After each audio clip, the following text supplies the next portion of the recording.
Good afternoon, ladies and gentlemen. Welcome on the second Remarketing Expert Track of this year, where we will be talking today about innovating in the de-fleeting area for remarketing success.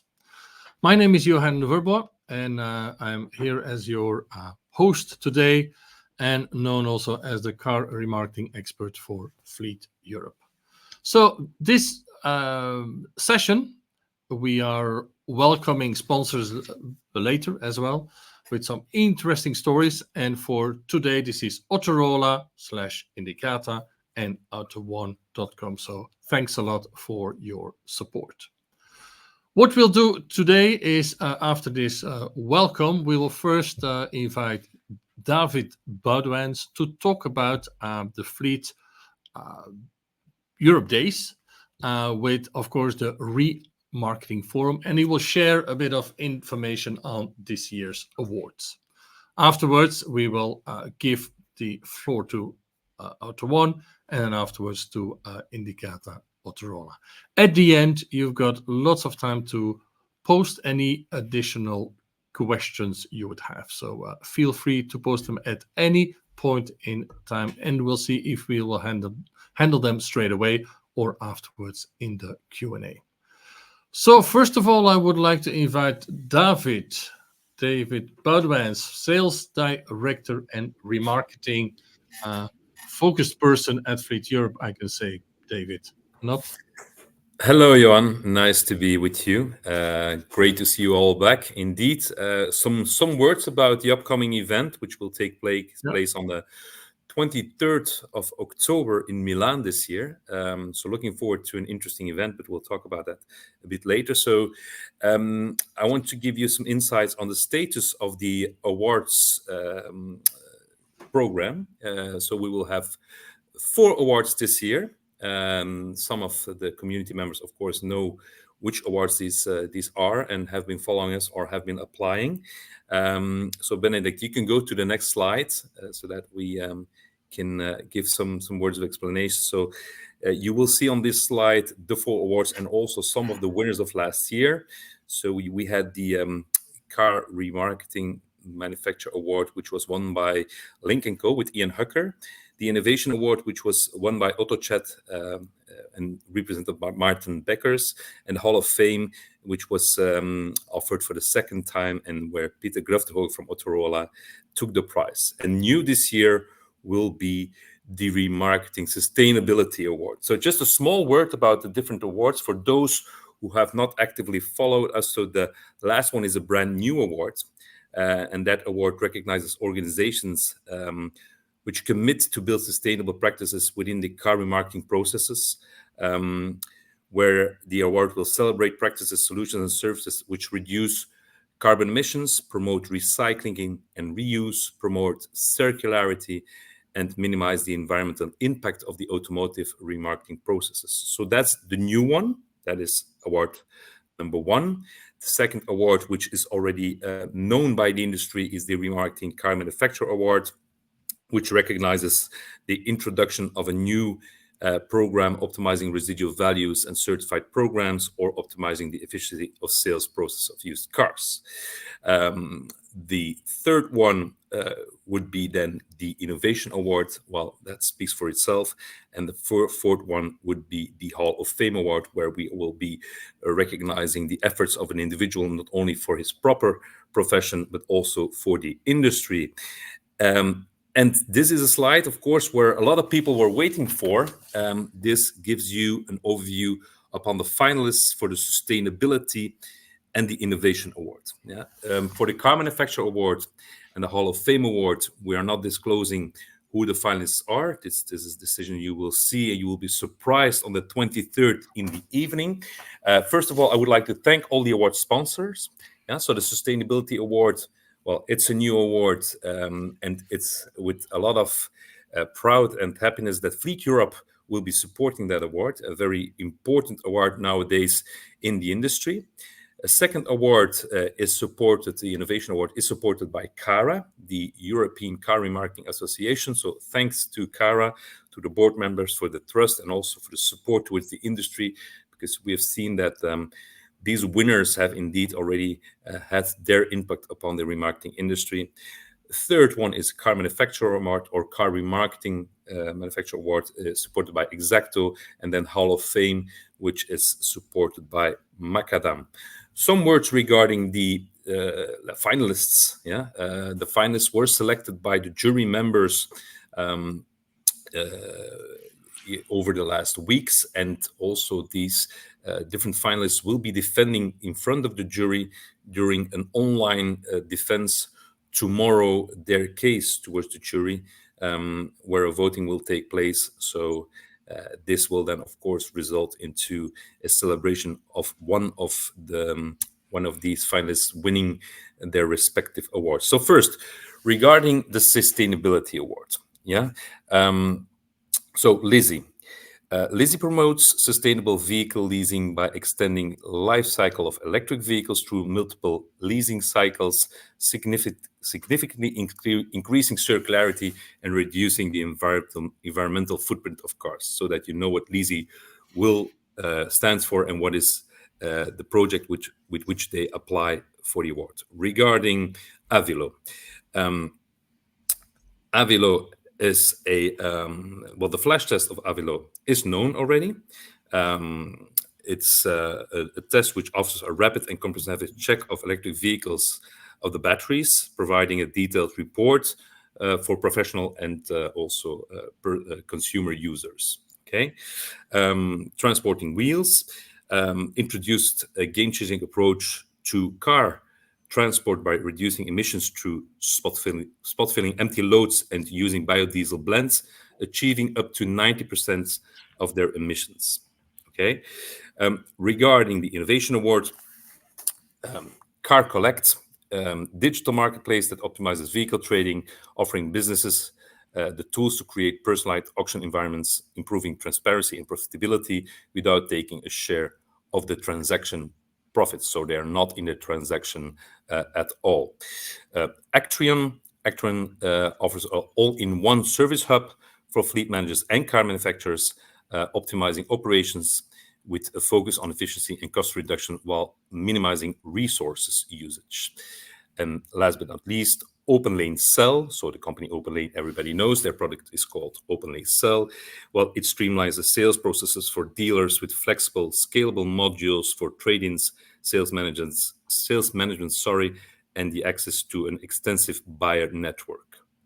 So some short words about the finalists, and we're all looking forward very much towards that celebration on the 23rd of October in Milan. But prior to that, of course, we will have an interesting jury session tomorrow, and we hope to see many people joining us in Milan for the Remarketing Forum and Awards. Okay, Johan, that's for this slide all what I had to say. So Benedict, perhaps you can you click through just for a reminder for the people that if they still want to join, well, I already said it a couple of times, it is in Milan. It will be in the Allianz Mico Center, a very modern convention center. The evening for the award ceremony, there will be shuttles foreseen, will be in the beautiful Milia Hotel nearby.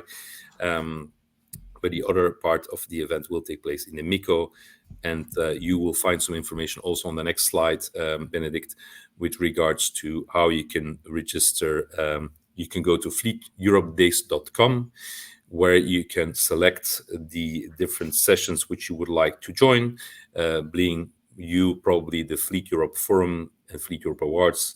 And if you are still interested, you can also join the second day, which is the Fleet program, which is called the Fleet Europe Summit. So don't hesitate to contact me after the this event today. Send me an email, and I will be happy to follow up and to see how I can support your registration. This is it, Johan. Thank you. I'm not sure if it'll help people coming there, but I will be hosting that one. So I hope this is not a game changer for people not to join. So I'll hope that the people that haven't joined still will register. That's why we leave this code on for another second so that you can clearly go in. And I think we can put this code at the end as well. David. If you got any things you would like to ask as audience about this, David will also join at the end if there are any remaining questions. So, David, thanks a lot, and see you then. Thank you. Later. All the best. See you later. Yeah. Thank you. Okay. So, ladies and gentlemen, without any further ado, we're going to continue with some interesting stuff. And first, I would like to invite Maximilian Lenz from AutoOne. Max, welcome. Thank you, John. Are you Good okay? afternoon. I'm doing fine. Well, I think for the last years, because I think you started in AutoOne a while ago. I don't know the exact year actually, but everyone is looking a lot with interest on what AutoOne has done over the last years in a market that had its ups and downs. But of course, if the sale is easy, then the sourcing is an issue. So, and I think you've experienced a lot over the last year. So I will give you the floor, and you can share your slides, and we'll get back to you after that one. Thanks, Max. Great. Yeah, thanks again, Johan. So for today's topic, which is the successful navigation through the shifts in the automotive industry, I will give you some insights about what we are doing in AutoOne, also about AutoOne, and also how we are managing basically all the challenges around the remarketing itself. And if we have a quick look into the agenda, as I said, I will lose some words about AutoOne and its history. Then I go into a topic which is called the new approaches in a changing industry. And I guess every one of you is already aware about these new approaches and what is changing. But I think it's also worth to mention it again and to give some insights how AutoOne touched these changes. Then I will dive into some data insights, because this is the core of our business every single day. And then also to demonstrate how we are using this kind of business intelligence for this industry shift. So yeah, about AutoOne and about myself. So very, very briefly, as Johan introduced, my name is Maximilian Lenz. I'm with AutoOne very recently. I joined AutoOne in April this year. But in total, I have more than 15 years experience in everything around automotive industry. So with remarketing, retail, as well as mobility. And I pointed that out because it's relevant for our topic today. I have also more than 6 years of experience in the topic of residual value, prices, and generally also the analysis of these pricing topics. About AutoOne, and I guess you already have seen this slide before, but AutoOne was founded in 2012, so basically exactly 12 years ago. We are in the meantime the #1 European automotive platform. We have more than 5,500 employees all over continental Europe. And in the whole lifetime of AutoOne, we traded 4.2 million vehicles in more than 30 markets. And based on last year, we generated a revenue of 5.5 billion euro with 600,000 traded vehicles to more than 60,000 active dealers. And yeah, therefore also, and this will also be a point later on in a minute, we have more than 460 physical locations where we use basically these locations for transport activities like pickup and also drop-off.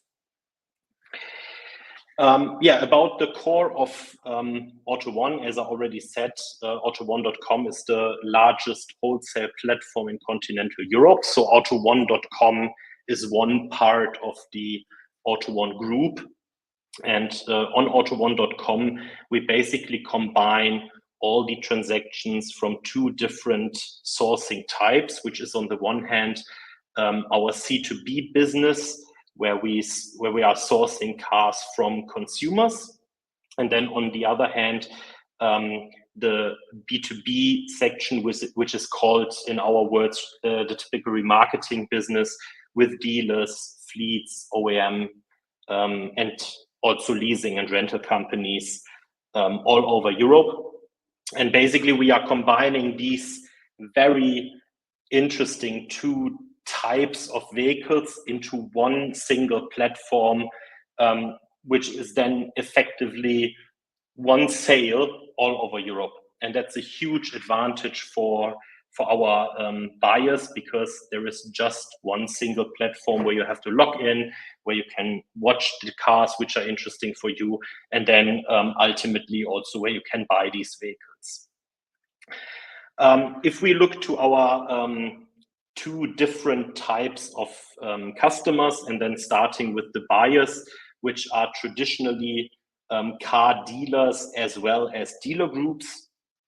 We sold more than 500,000 cars per year to these customer groups, and for sure these volumes or units are primarily highlighted with a transparent inspection report. We have and we recently launched this a dealer financing product, as well as convenient logistics behind that. And especially from a cross-border perspective, this is a really important point, what I want to mention. On the seller side, so the other side, which are, as I already said, primarily dealers, fleet operators, and OEMs, we can present a demand of over 60,000 active buyers. We are selling these cars in, and I will show you later on a little map where you can follow that, into 30 countries in Europe simultaneously, which means all cars are available in all countries at the same time. And this is a full 100% digital journey. And the whole service is offered and provided by AUTO1.com, which means there is basically no risk for the seller. If we now transport this into the approach in this mentioned changing industry, and I will create this from the example of the, and it's a topic which is next to me now for, I guess, 5-6 years, is the D2C model from an OEM perspective. Someone will call it agency model. And we see that there is still a huge movement in that space. We are also always talking about, on the one hand, the opportunities with that business model, which is basically obvious. You can sell more new cars, you can enhance your conversion, you can increase the relationship to your customers, you can enhance financing products, and you can manage your own customer experience. But on the other hand, there are a couple of challenges, especially when it comes to the used car business, right? So you have all the risk about the residual value as well as the balance sheet risk. Sometimes you do not have any cross-border capabilities, which is then a kind of limitation in your demand.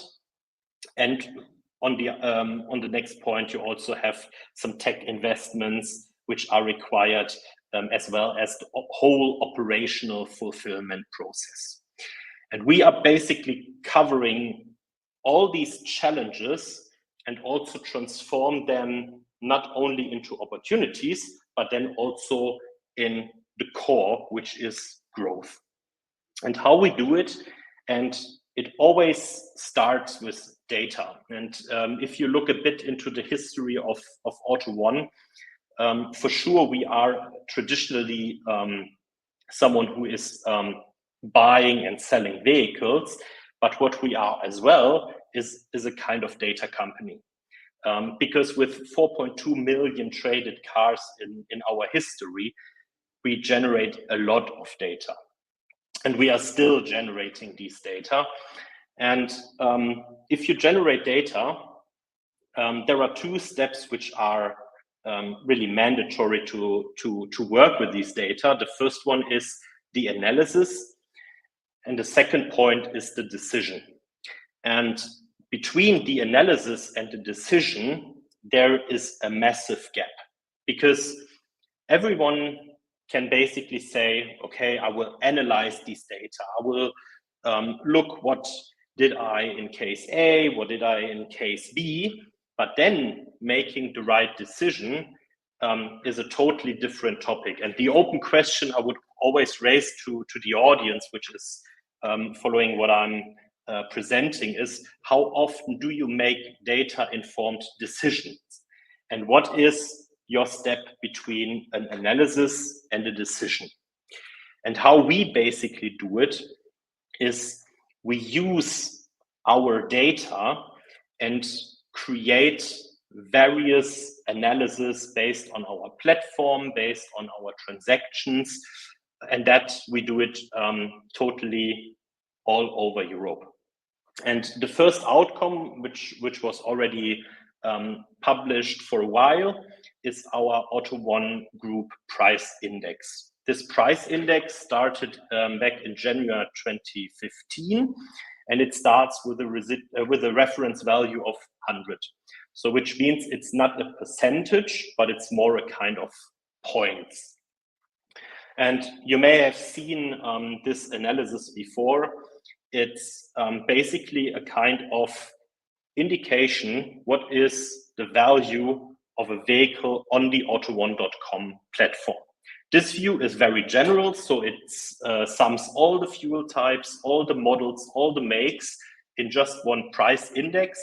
And you can fairly easy see, for instance, the upper line at nearly 175 points in mid of 2022, which everyone should remember on that point in time.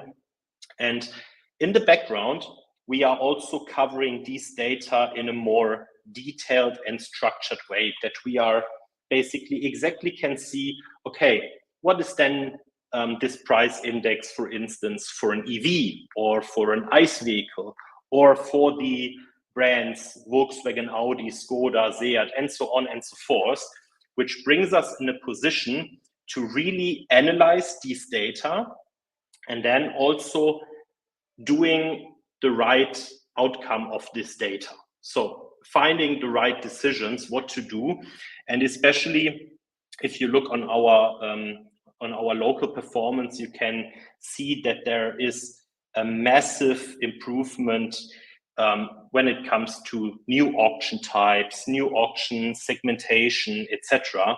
And I will also summarize this in a minute. Lots of decisions which AUTO1 made in the past were based on structured data analysis and the decisions. And this is what it really makes successful, and what we also want to adapt to our customers. If we now transport this, I would say, procedure, meaning collecting the data, analyze the data, and making the right decisions, it comes then very quickly to the fact, what is effective online remarketing?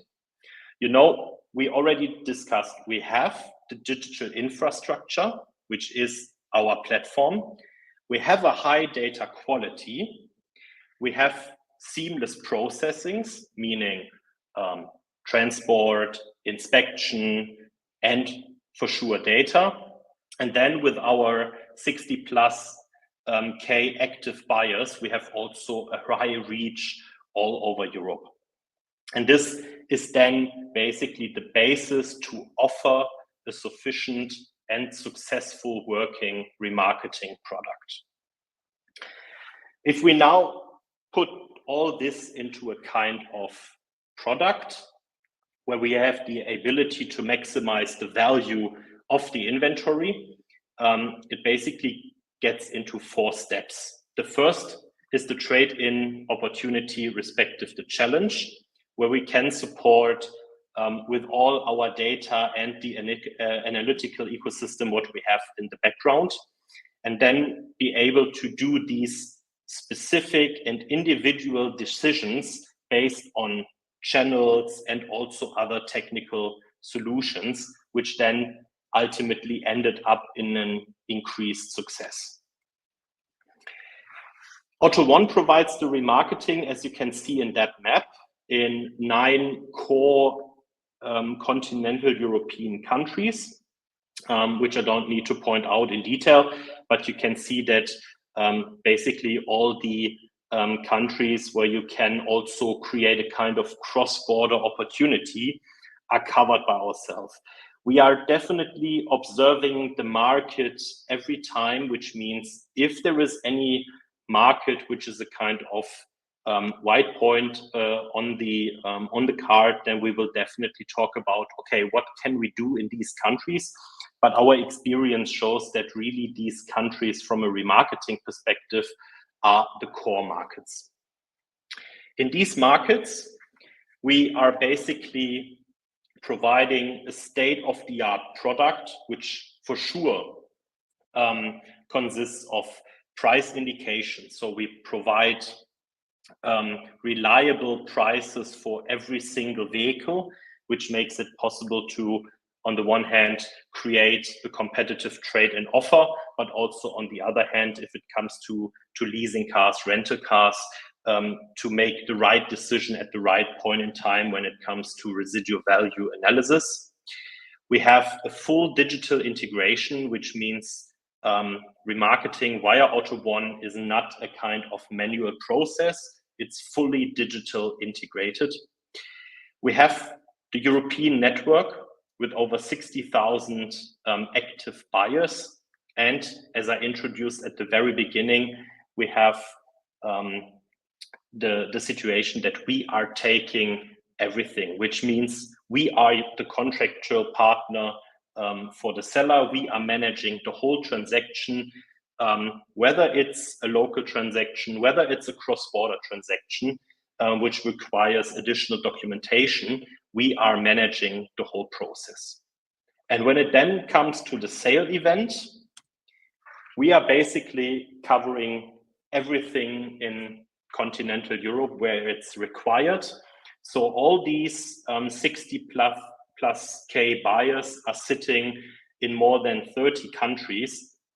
And this is then the real advantage of using Auto1, because with the logistics in the background, with the experience in the background, as well as the local processes and the local know-how, we can make this cross-border remarketing business very seamless and very easy for everyone. And so that's all of me. You can, if you want, scan the QR code, get in touch with me, and I'm sure that Johan will also have some very interesting questions at the end, and maybe also from the audience. Okay, thanks for that. We'll leave this QR code. Oh, no, the QR code might come back. Oh, it's coming back, no problem. So we will leave this just for a second so that people have the ability to scan. Thanks a lot indeed. We'll have some questions. I'm surely might have some as well if the audience allows me to do so. So we'll get back to you at the end after John. Thanks, Max. Okay, so getting back to the next part, and I think because Max was talking about enabling cross-border sales, luckily we've got John who's going to talk about this as well, and he's adding some values to this, which is always great. We love to see some data, and we are used to when John gets on stage, is it's online or in real life, you always get along with data. So this is good, John. So I'm going to leave it to you. You're okay? I don't hear you for now. Just a second. Is the sound... Yeah, sorry, I was muted. Can you hear me now? No problem. Now it works perfectly. Thank you. Okay, so let me find my slides. It should be around somewhere. It should be. You've got two. You've got too many of those, huh? No. Okay. Can you see? Yeah, it's coming on the screen right now. Yeah. Okay, right. Good afternoon, everybody. Thanks, Johan. Thanks, Max. So today we will be talking a bit more. We've already seen a little bit about cross-border business, and we will talk a little bit more on the same subject. So my name is John Bullock. I think a lot of people will know me from previous events, presentations. So representing Indicator within the Autoroller Group. So Indicator, what do we do? So we're providing used vehicle data and analytics across all of Europe. So you can see on my map here, my favorite job is coloring my map in. And I've been able to color some more countries in recently. So we are now live in Switzerland, Norway, Finland as well.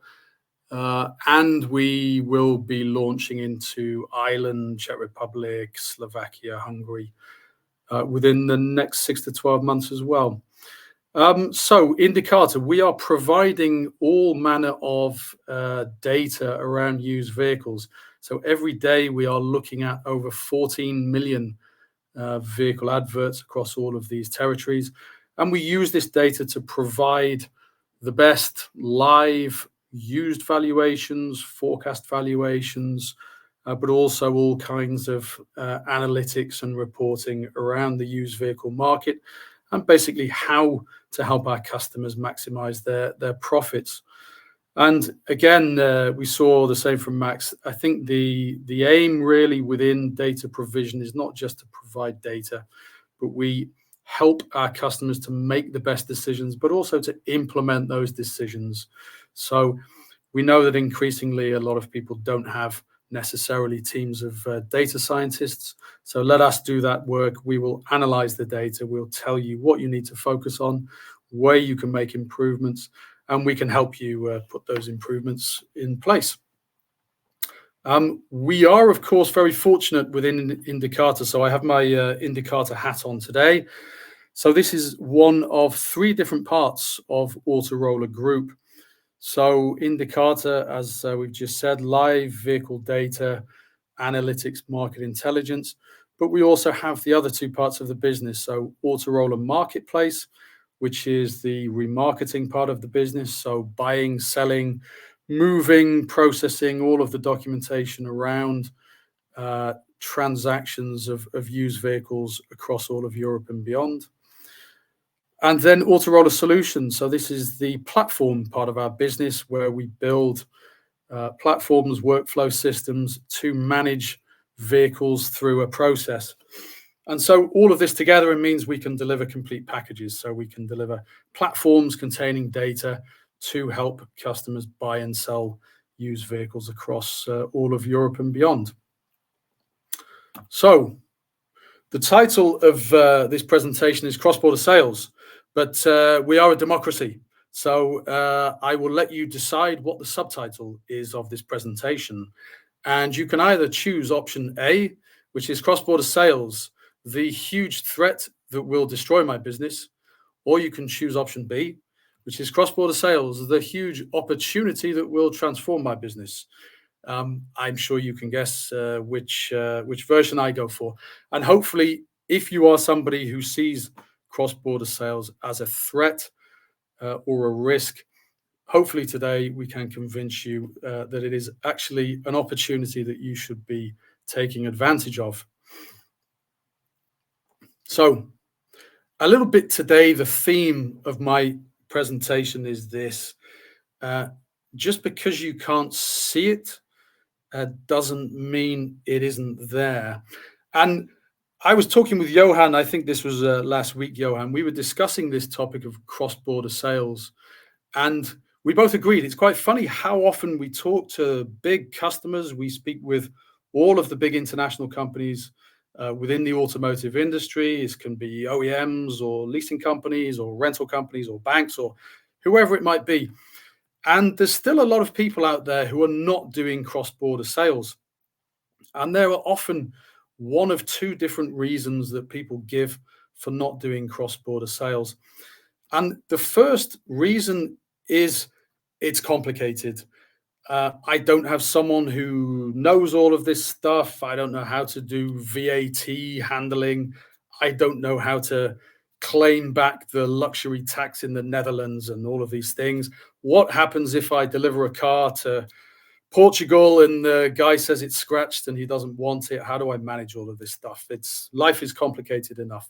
So this is the first reason, and this I think is a reasonable reason for not necessarily being engaged in this space. The second reason is fear of upsetting their local operations. So we often hear this, that people will say, I can't do this. If I start moving cars around Europe, then my guy in Spain is going to start complaining that he loses all his cars, and my guy in Austria will complain that his market will be flooded with all of these cars. And it's too much trouble, and I need to not be involved in this. And what I think is people see the decision as this binary decision, that either I do cross-border sales, and if I don't do it, it doesn't happen. And for me, this is a false choice, that if you don't do it, it isn't happening. And so coming back to our friend, the lion and the ostrich, just because you can't see it doesn't mean it isn't necessarily happening. It just means that you don't have the control of it. So let's take a quick step back and understand, and I think this is all basic things that people understand. Why does this topic of cross-border sales exist in the first place? Well, of course, there is often a mismatch between what the new car creates as used vehicles in a market and what the used car market in that country demands. And this can be for a number of reasons. A big one at the moment, and I'm of course talking particularly about electric vehicles, is the new car market is often driven by legislation or incentives. And that exists, I think, in every country, basically. But there are not so many countries where there is an incentive on buying used electric vehicles. And so this creates a lot of used vehicles because of the incentives, but not necessarily the demand in the used car market. There's the old example of seasonal rental. We all know that in Mallorca in the summer, there's lots of rental cars, and at the end of the summer, there's not necessarily people in Mallorca who want to buy all of these cars. Where do they go? And this is the same in all of the southern part of Europe. Those cars have to go somewhere.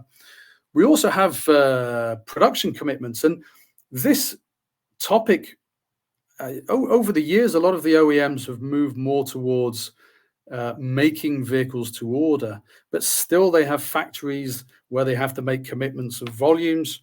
And of course, a lot of the vehicles that are coming from the Far East in particular, those vehicles are made, ordered in advance, and they come over as stock vehicles. There's a boat of 6,000 cars turns up in Rotterdam, and those cars have to be sold. So we still have situations where vehicles are manufactured without necessarily having a customer behind it. And my last point here, which is a little bit provocative, does new car planning always take into account the impact on the used car market? Now, many, many years ago, when I was doing this within a manufacturer, it was quite rare that used vehicles had a voice in the decisions about which new cars would be produced and registered. And I think that has changed a lot. But I know there are still situations where new vehicles are registered in markets because there is a particularly good deal or the cost of sale was attractive, but not necessarily thinking of the whole value chain through to the impact that could have on the used car market. And so essentially, we see that these mismatches occur where the supply of used vehicles coming from the new car market does not match the demand for used cars in that particular market. And this is why we have this topic of cross-border sales. So what actually happens in practice? So we are very lucky. We're a data business. We see every car that's for sale across all of these markets every single day. But we also have the remarketing part of our business, and we work with a number of big customers across Europe. So we see what happens in reality in terms of cross-border sales. Now, I'll give you a couple of examples here. So this is a big study that we did for a major OEM.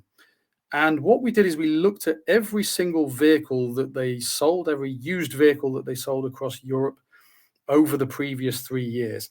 And this was all of the vehicles that they generated themselves. So rental buyback vehicles, company cars, contract and lease vehicles, all of these internal vehicles that came back into their ownership. And before we worked with them, they had a policy of keeping all used vehicles in the same market. So if they had rental cars or lease end vehicles in France, for example, they would sell those vehicles in France. And so what did we find? We looked at all of these tens of thousands of vehicles that they sold.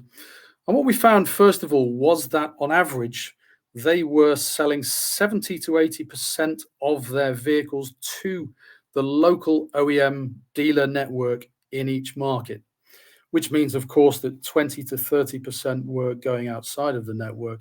Now, I know when I was doing this 20 years ago, we would aim to have 100% going to the dealer network unless something big happened. So maybe we were at 98%, something like this. So to me, that says that 20 to 30% going outside, that feels like a lot of vehicles to me. But think about it as well. If the OEM's own dealers cannot sell their brand vehicles in the local market, but somebody outside of their network thinks they can sell them, it probably means that they're not going to sell them in that market, because it's unlikely they can do a better job than the dealer with the badge above the door. So of those 20 to 30%, it's likely that most of those are being sold overseas. So what we then did is we looked at all of those vehicles that went to independent buyers, and we worked out that the profit that was available on those vehicles by picking them up in one market and selling them into a different market was up to 6,000 euros. It's huge. So straight away, you can see 20 to 30% of these cars that are coming back, the OEM is losing an opportunity of up to 6,000 euros. So huge amounts of money. But of course, if the local dealers are buying those cars, some of these guys are quite clever. And if they know that they can sell those for 6,000 euros more in a different market, maybe they're not necessarily selling them to a customer in their market. Maybe they are selling the vehicles cross-border as well. So when you take all of this into account, by keeping the vehicles in that same market, what is that OEM actually achieving? Well, they're forcing vehicles into a market. So go back to these examples of mismatches in supply and demand. They're pushing these vehicles into a used car market, which does not have the demand for those vehicles. So, of course, what does that do? It pushes the prices down in that market. This, of course, damages residual values. And if the local network is not able to absorb those vehicles, more of these will go outside. And of course, if they're going outside, in many cases, it's an external company that will buy these cars, sell them into a different market. And maybe they're not as concerned about the impact on residual values. So you see situations where they will buy 100 cars and sell them all at the same time in a market. So these vehicles have already pushed the prices down in the home market, and now they go into another market and push the prices down in that market as well. So by keeping the vehicles in one market, what you find is that you lose the control. You don't have the control of which vehicles are going where, at what time, in what volumes, at what price. And of course, you are losing the profitability that exists in those vehicles. So how can you take control? So what we do when we work with major customers across Europe is we provide a couple of services. The first stage of this is understanding what the scale of the opportunity is.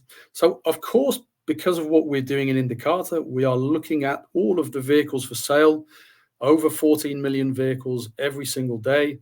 So we know what the price of a vehicle is in every market across Europe. So we can see where you can get higher prices. But of course, it isn't that simple, is it? If I have a car in France and the price is 500 euros higher in Germany, it's not as easy because I have to get the car there and there are some costs involved. So we look a lot further than just looking at what the visual price is. We look at the supply and demand in each market. If the price is a little bit higher in one market, but actually the market is saturated with stock and the demand is low, then we know it doesn't make sense to move the car there because the price will come down. We know that certain markets are bigger and smaller. If the price is higher in Luxembourg, but I have 500 of this particular car, the chances are that it's not a good idea to sell 500 of these in Luxembourg. So we look at the size of each market and the capacity they have to absorb more stock without impacting on the price. We look at things such as taxes. There are big differences in taxes between the markets. Transportation costs is one of the most obvious. If you have a car in Spain and there is a higher price in Finland, I can tell you it's not free to take the car from Spain to Finland. So we factor in all of the costs of transporting vehicles between markets. We know that in different markets, imported vehicles are sometimes perceived as less attractive. So we make adjustments to cover that. And of course, it's complex. I talked at the start, a lot of people are scared of this process because they don't know how to do it. How do I manage VAT? How do I claim the tax back? How do I deregister a vehicle? Do I need to do a technical inspection? All of these things, we have experts that do this every single day. So we know how long it takes to manage this process and how to do it. And we factor all of these elements in. And we produce what we call the European target price. And so what this is the highest price that we think could be realistically achieved, taking into account cost of transport, all of these other elements. And this gives us one number that says, if you sell this car internationally, what's the highest price we think you could achieve? And of course, that gives you the ability to say, well, what is the local price? If the local price is 10,000, and the European target price is 11,000, that means that you have an opportunity to make €1,000 profit, even after taking into account the cost of transport and all these other elements. So I talked a little bit before about a study we did with an OEM, and something that we do very often with our major customers across Europe is we do this exercise of quantifying what the opportunity is, because I think that's really the first stage of this, is saying, does this make sense? Is this somewhere where I can make money or not? And so we will quite often take a whole fleet of a customer and we will run it through our system, and we will tell them what the local price of every vehicle is, and we will tell them what the European target price is of every vehicle. And this tells them which vehicles they have an opportunity and how much that opportunity is. And what we find, and this is quite consistent, is that somewhere between 30 and 40% of vehicles have a cross-border opportunity. So taking into account the cost of transport, the attractiveness, the supply demand, the capacity, all of these elements, adjusting for all of those, more than a third, typically, you will make more money by selling cross-border. So this is quite significant volumes. And what is the size of that opportunity? So if I base this on let's say a typical lease end of contract, volume brand, 3 to 5 year old fleet, on average, that's about €1,000 per vehicle, right? So just stop and think. And if any of you guys listening, you are fleet owners, you manage a fleet, just do the sums. A third of your fleet has an opportunity averaging €1,000. And to me, this is huge. And this is why I'm always talking on this subject, because we're in an industry where often people are under a lot of profit pressure. You hear people are renegotiating contracts to save €1 per vehicle on cleaning costs or inspection costs. This is €1,000 per vehicle. And if you're running a younger fleet, if it's a rental fleet, 6-12 months old, obviously that number is a lot higher. If you're running premium brands, the number will be higher. So we are talking huge opportunities to make profit. Now, I said that this number of 30 to 40% is quite consistent, and it does seem to be of people that have general, let's say, normal fleets. But there are some trends that we see. There are certain markets where we know that there are particularly high levels of export, and we know that there are certain types of vehicle. And this is definitely the case with electric vehicles, where there are definitely certain markets which are not buyer markets of electric vehicles, and certain markets where there is demand for electric vehicles. So as that proportion of electric vehicles goes up due to legislation, we think that this percentage of 30 to 40% will keep going up. If we just look at electric vehicles, it is way more than half of all electric vehicles typically will have an opportunity to export. Okay, so what do we do? I talked about us quantifying the opportunity. So typically we sit down with a customer, we look at their fleet, we will quantify, we will give you a value for all of your vehicles locally and export, which helps you to understand what that opportunity could be, which types of vehicles, which origins, etc. And then, of course, because we also have the remarketing part of our business and the platform part of our business, we can offer a fully managed service, or anywhere on the spectrum of different levels of management of this. So we can give customers full control of what is sold, where it's sold, when it's sold. One of the typical questions we get back from OEMs is, can I protect certain volumes or certain markets? And everything can be decided by the customer. So they can do this quantifying opportunity, and maybe they only put the export vehicles on the international platform and keep the other ones only visible locally, or they keep a certain percentage of vehicles only visible to their local network and some others visible internationally.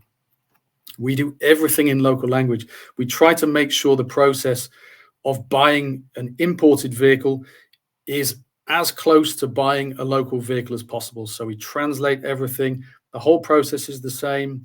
The customer sees one price, including transport. So it's the same as if they are bidding on a local vehicle.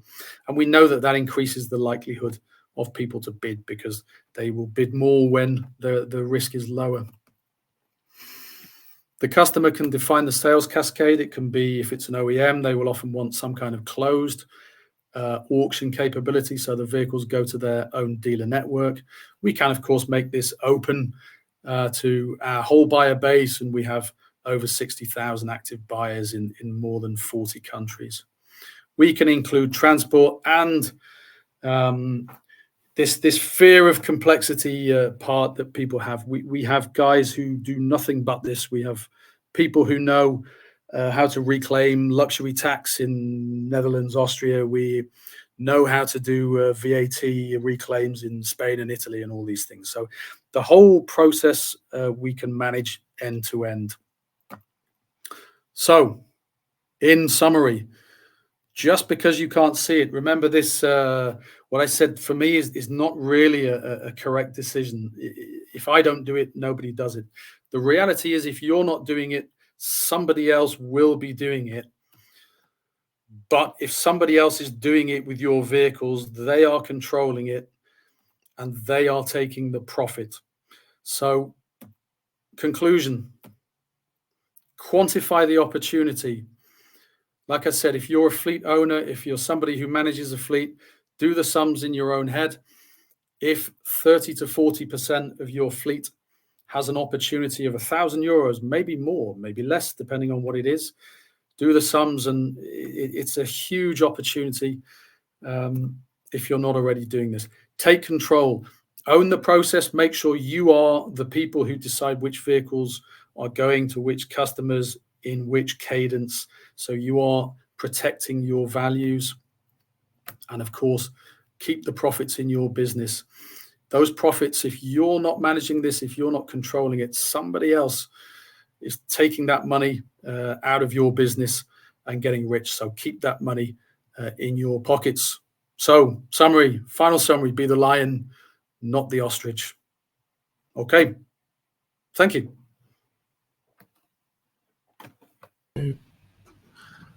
Okay, John, thanks a lot for this. Hope we got a lot of those, not a lot of ostriches in the room as audience, but a lot of lions. And I think this clearly leads into our Q&A, I think, which needs to talk about this as an opportunity.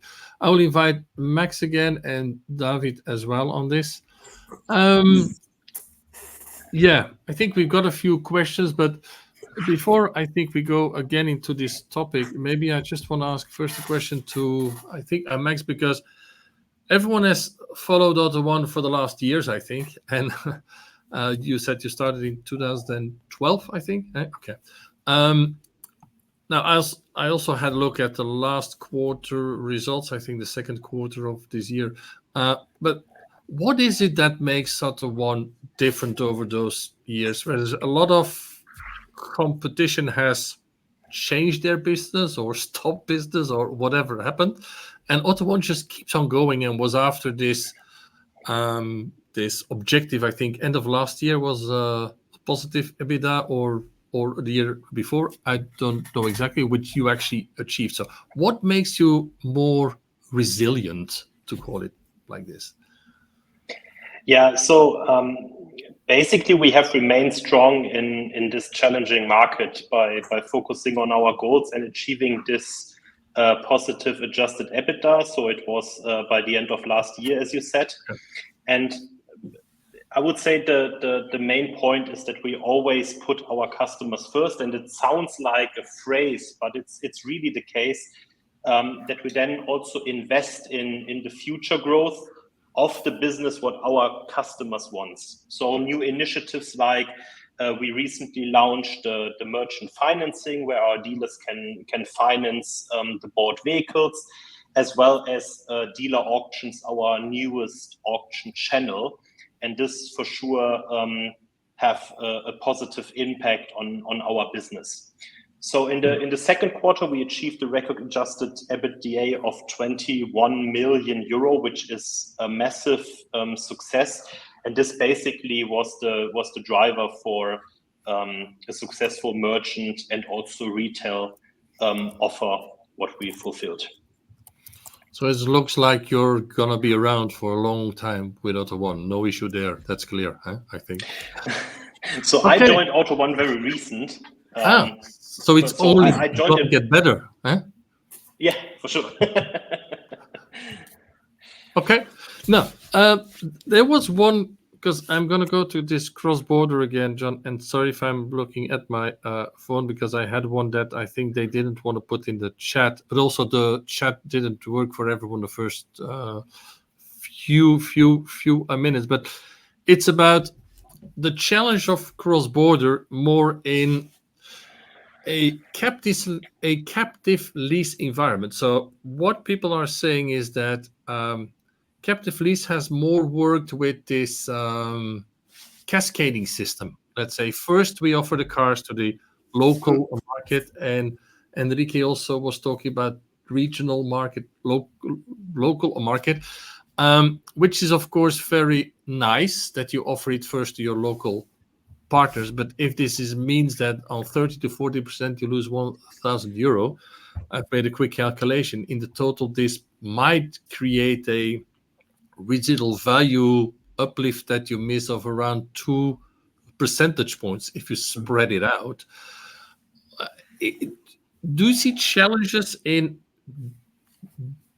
different types of customers having different types of issues, like captive lease versus international, or importers versus NSCs? Do you see any, or I think it's also a bit of a question to say, like, okay, how can we make it happen? What do we really need to do, actually? Yeah, no, you're absolutely right. And it's quite interesting, because you would imagine that every type of customer has the same aim, that they just want to maximize the profits. And it's always more complicated than this. There's always other reasons behind why they want to do things. And so we see the whole spectrum of people who are quite cautious because they have local agreements, or they want to do this in small steps. We have other people who say, put everything internationally. The best price you will ever get is by making every vehicle visible to as many people as possible. So if you are just wanting to maximize profit, put everything on day one on the international platform. But we understand that customers have different requirements, different sensitivities. And so we can enable these kind of different cascades. So if they want to offer them locally first for 48 hours or whatever, we can enable that. Then we can open it out progressively to a larger audience. But yeah, it does. Every customer wants something slightly different. But is it also possible that, for example, we have also basically as MA5 a lot of those discussions, and again, as Ian said, a lot of them are using your data. But could we give a value of what is the value upstream of or downstream about keeping a customer in-house, so that let's call it, if the call from our own brand dealers might be 400 euros below, then still it could be more interesting to keep it in this ecosystem.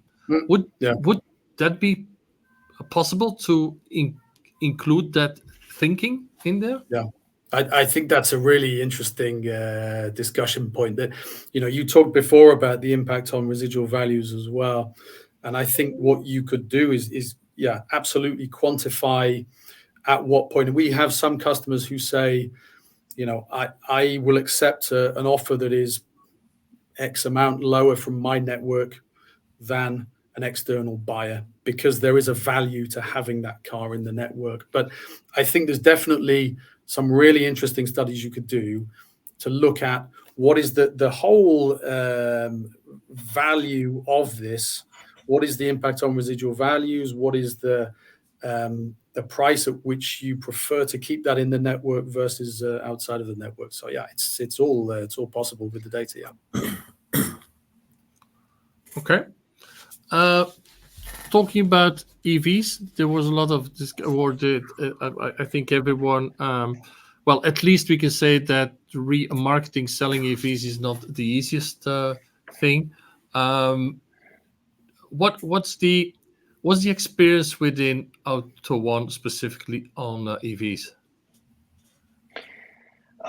So we did several analysis as well as a survey with our customers, and what we can definitely say is that in 2023 we sold around 17,000 EVs, which is basically 3.2% of our whole volume. So you can see that especially with this dealer return, lease return, rental returns, this share of EVs is still quite small. Within that mentioned survey, we also basically ask our dealers, which are traditionally our buyers, what is their expectation, what is their forecast in purchasing the EVs. And in 2023, around 35% of our European dealers said they can imagine to buy at least one EV, which is a slight increase compared to 22. But then looking ahead in 2024, this number increased to 44.2%, which means we have nearly 10% points more dealers who could imagine to buy EVs. And so this is, from our perspective, a kind of a trend that we see, and everyone now accepted that the bonus programs of the government ended, etc., stuff like that. And so they are really focusing on how to earn money with these EVs, because the EVs are there. They can use them to make money, and this is now a kind of trend what we see in that survey from our dealers. Okay. Just maybe going on something we did not cover, but I think which is very interesting for the audience as well, John. A while ago, I think it was last year, you were talking suddenly about you or anyone from the company about a new thing that you would come, forecasting, which I think everyone is like, yeah, if they have a crystal ball and if they could look into the future, everyone would love to do. So where are you on this forecasting initiative, and what can we expect? And is this for the coming months, or is this pan-European, or is this launched in a few countries first? Because we love to have more people that have a view on the future. Yeah. Cool. Yes, I'm delighted to say our crystal ball is live. So yes, we have forecasting values in almost every market. So the last few are going live over the next few months. But yes, we have forecast values in more or less every country in Europe already. What we are, so we can deliver values as forecasts. So for, let's say, fleet portfolio valuations, or all of these kind of things. What we're also doing, which I think is really exciting, is we're working with customers more about, we talked about helping them make decisions and implement these decisions. And what we're working more and more with customers on is proactively helping them to manage their fleets.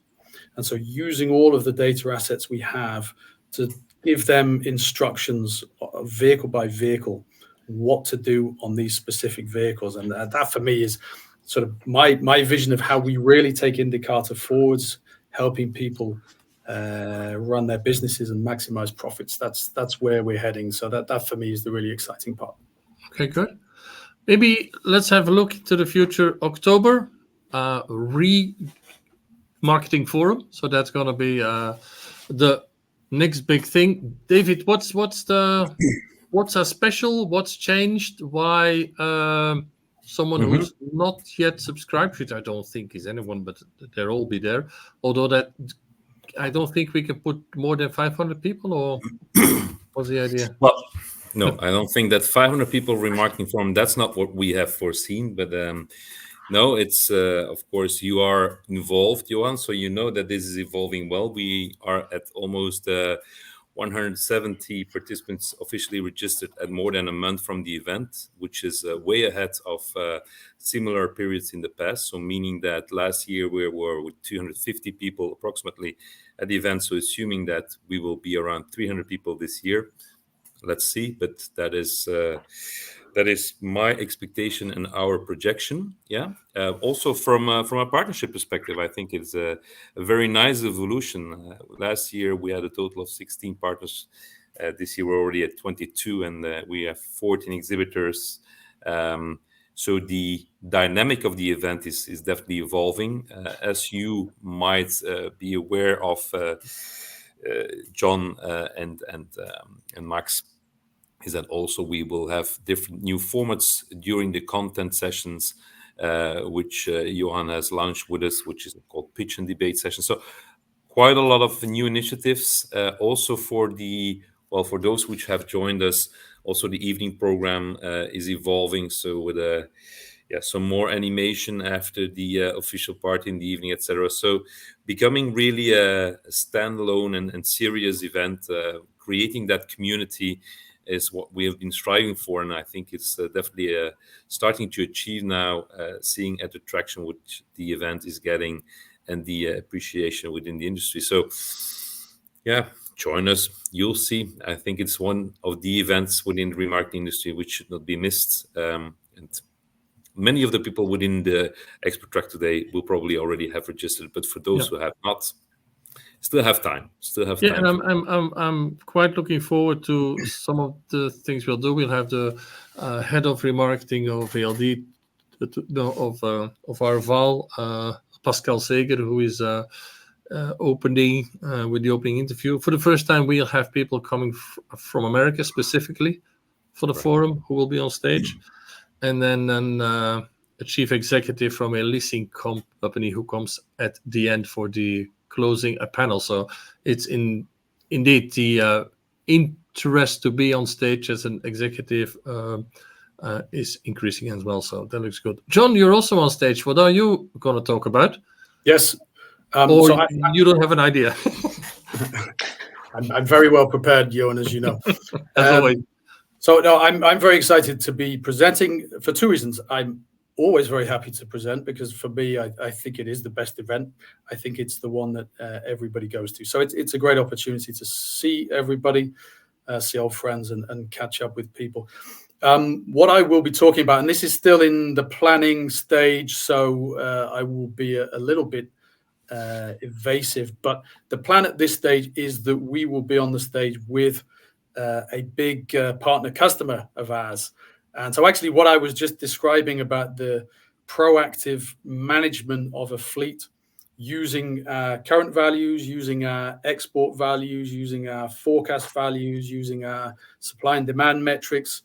We have this now live with this. This is a major rental company across Europe, and they are using our data now to give them instructions every month on what they should do with every vehicle. Where is the best profit opportunity?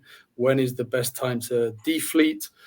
Which vehicles they need to sell immediately because the values are going down, if the market is saturated, if they should extend or shorten, all of these metrics. And so I am very excited to be standing up and giving a real life example, because it's nice to hint at these things in these presentations, but we will be able to talk about some real facts. So yeah, I am very much looking forward to this. That's what we love to have. And Max, you'll also be there, I'm sure.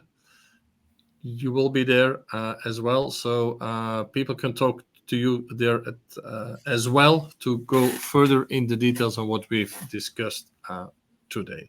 So I think what we'll still do is leave you again with a slide where you can have a look at this remarketing forum. I would like to thank David. I would like to thank Max. I would like to thank John for their support.